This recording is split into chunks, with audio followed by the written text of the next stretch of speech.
The king suffers from sleep apnea, so they're not sleeping together. If anyone's saying that there's a chance that this is going to end in divorce, or in their very late 70s, Queen pushing towards 80, nothing's going to change. But people think they live the lives that normal, ordinary people do.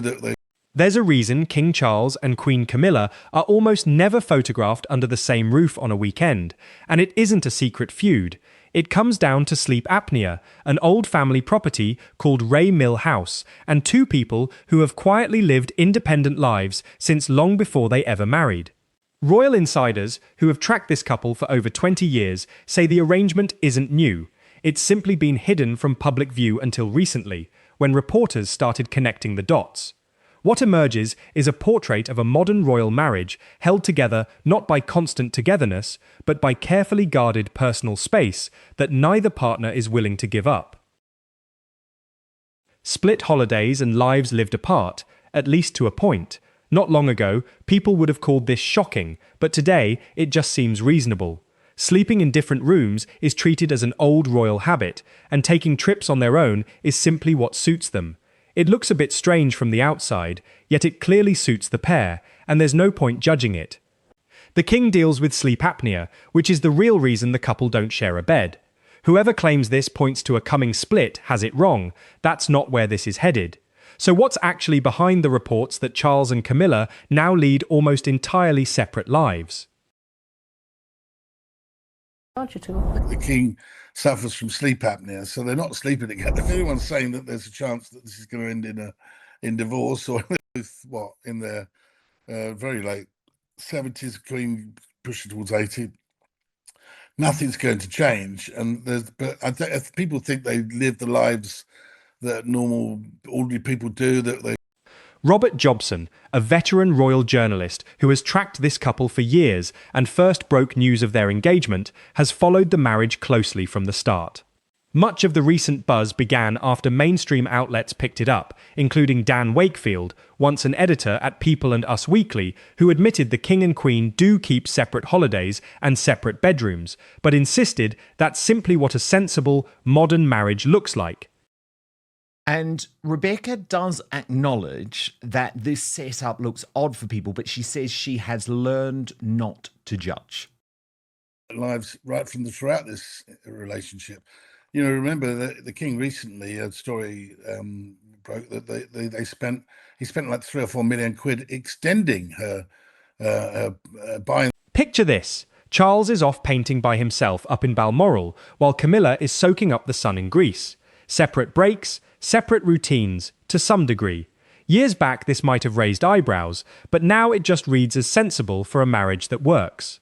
Every summer for decades, Charles retreats into his usual Scottish routine, painting, walking, finding a kind of quiet that a working monarch almost never gets elsewhere.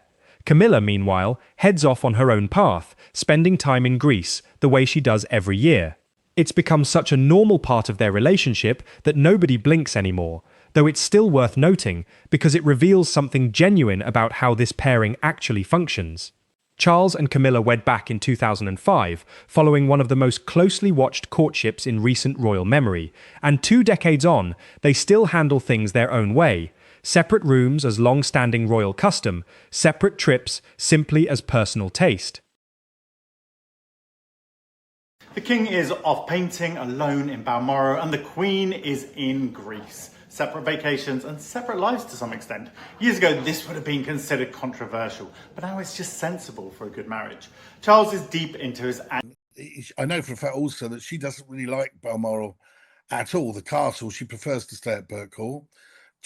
It isn't only holidays spent apart, weekends are split too. Rebecca English, the Daily Mail's senior royal correspondent, tried to explain this in comments that ended up spreading widely online. Camilla often opts to spend her weekend time at her own residence, Ray Mill House, while Charles tends to be at Sandringham or close by at Highgrove. This left plenty of people online wondering aloud why the couple choose to be apart on weekends, and why Camilla so often stays away from her husband. English's answer was that the two are together plenty as well, but they also each keep a fair amount of independence, and none of it hurts their bond. They've been married a long while, but they've also spent stretches of their lives apart before, so this pattern feels familiar to them. Ray Mill was purchased privately by Camilla following her split from her first husband, Andrew Parker Bowles, which makes it essentially her own family home. English admits this arrangement can look unusual to outsiders, but says she's stopped passing judgment on it. Questions came up over whether Camilla would hang on to this property once she married Charles, since keeping it means covering the cost of extra security. But she made it clear she wasn't giving it up. It's a genuine escape for her, relaxed and unpretentious, where her children and grandchildren come to visit. Meanwhile, the king enjoys pottering about his own garden, doing dry stone wall repairs at Highgrove, and getting on with his own pursuits. He does visit Ray Mill sometimes, though rarely, and it's mainly where Camilla keeps her dogs through the week. It functions as her personal retreat. Yes, it looks slightly odd to onlookers, but it clearly works for the two of them. Often, when returning from royal duties abroad and landing at the RAF base in Breeze Norton, Oxfordshire, two separate cars will be waiting. The couple share a quick kiss, a farewell of "see you after the weekend, love," and then head off in different directions. And somehow, that arrangement suits them fine. Operating under constant pressure means you need outlets that keep things manageable, and a bit of distance helps with that. It's an uncommon setup, not merely living together, but working together too, and that combination brings its own strain. They've simply figured out a rhythm that suits them. Camilla's grandchildren also need a place that feels entirely their own, somewhere to be loud and free. At Windsor, or inside a palace, there's always a worry about knocking over something valuable or not being allowed to kick a ball around. But at Granny's house, kids can wear jeans, run wild, and skip the formalities of titles altogether. Royal author Robert Hardman has described this pattern as a kind of decompression. During the pandemic lockdowns, English once conducted a phone interview with Camilla, then still Duchess of Cornwall, about domestic abuse, arranged through the palace press office. It was obvious Camilla was calling from Ray Mill at the time. A horse could be heard passing outside, which set the dog barking, prompting Camilla to say, "Excuse me, Winnie, be quiet." According to Jobson, nothing about this dynamic is new. Back in 2005, when he first broke the engagement story, Charles was already known as a fiercely independent man, and Camilla's decision to hold on to Ray Mill House reflected the fact that the couple had lived fairly separate lives from the very beginning of their relationship. Jobson also notes that Charles recently spent several £1 million expanding Ray Mill by purchasing the house next door, giving Camilla extra room, likely partly for security reasons. This pattern, he says, has been in place for a very long time. Jobson also revealed in his own book that the king has sleep apnea, which is the actual reason the couple don't share a bedroom most nights. Charles wears a breathing mask that, as Jobson jokes, makes it sound like he's cruising at high altitude. Beyond that, the couple have always kept separate hobbies and interests. Camilla has long favoured trips to the Greek islands, a habit going back to when the two were a couple but not yet married. Charles, meanwhile, gravitates to Highgrove and currently spends time at Balmoral, a place Camilla reportedly isn't fond of at all. She prefers staying at Birkhall instead. Charles, since taking the throne, has grown to genuinely enjoy Balmoral, surrounded by staff and extended family.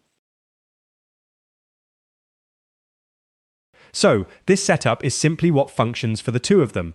Whatever rumours suggest a split is coming, Jobson insists that isn't going to happen. The truth, he says, is that both are well into their late 70s, with Camilla approaching 80, and nothing about their arrangement is likely to shift now. Many assume the couple live like any ordinary older pair, cuddled up watching television together in the evenings, and to some extent, they do. But their day-to-day existence is still fundamentally different from most people's and hard for outsiders to fully grasp. Jobson suggests Charles, who is very much a loner by nature, might actually be better suited to living alone altogether. Still, the couple do share time watching television before Camilla heads to her own house and Charles turns in for the night.